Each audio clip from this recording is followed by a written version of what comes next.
Le fait que l'ENSEM ait une stratégie basée sur ces trois compétences clés que sont mécanique, électricité, automatisme, c'est pour une entreprise comme GDF Suez une grande opportunité d'être très présent dans les enseignements de l'ENSEM. L'ingénieur ENSEM est effectivement typiquement un profil qui correspond assez exactement à ce que l'on recherche dans beaucoup de nos domaines d'activité, que ce soit dans la production, que ce soit dans la recherche et aussi dans différents pays. Parce qu'aujourd'hui, ce monde de l'énergie, bien sûr, n'est pas simplement localisé en France, mais est présent aussi bien au Moyen-Orient, au Brésil.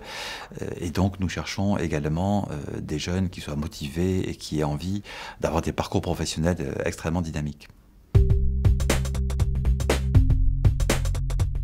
Quand un ingénieur ENSEM a terminé ses études, en général d'ailleurs il termine par un stage qui lui a permis d'avoir des idées un petit peu plus précises sur ce qui va l'intéresser, voire il va le faire dans une des entreprises dans laquelle il va rentrer par la suite.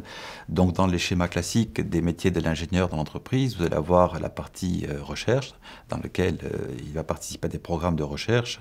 Vous avez ensuite de façon très classique les ingénieurs qui participent à des programmes de réalisation industrielle, par exemple construire une usine au Moyen-Orient ou travailler sur la pose d'un gazoduc en Lorraine ou dans une autre région de France ou du monde. Et puis vous allez aussi avoir ce que nous appelons des ingénieurs exploitation qui vont participer donc au fonctionnement des unités. Ça peut être une centrale thermique au Brésil, ça peut être un ouvrage hydraulique en Afrique, ça peut être donc toutes ces unités qui participent en fait aux activités industrielles des groupes.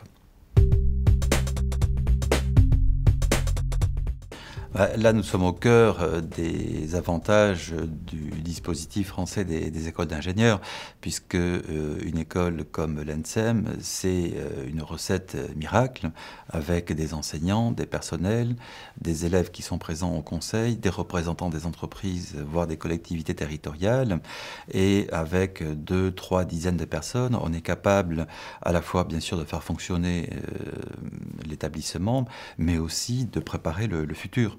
Et pour les entreprises, c'est extrêmement utile et efficace par leur présence au sein de ce conseil, par l'incitation que les entreprises peuvent donner au projet de développement, d'avoir donc une prise directe sur les compétences que les ingénieurs vont apporter dans leurs propres entreprises par la suite.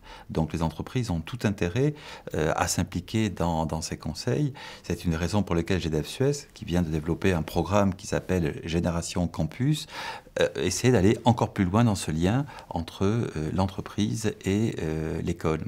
Alors on peut prendre un exemple très concret qui est la réalisation, je crois, la plus probante et la plus belle dans ses résultats récentes de l'ENSEM, c'est l'option énergie.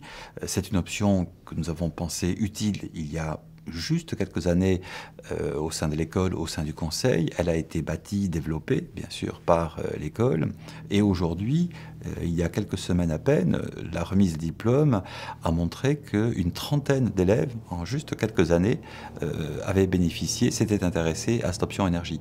Et ça, c'est vraiment un résultat extraordinaire dans ce lien donc, entre les entreprises et une école comme l'ENSEM.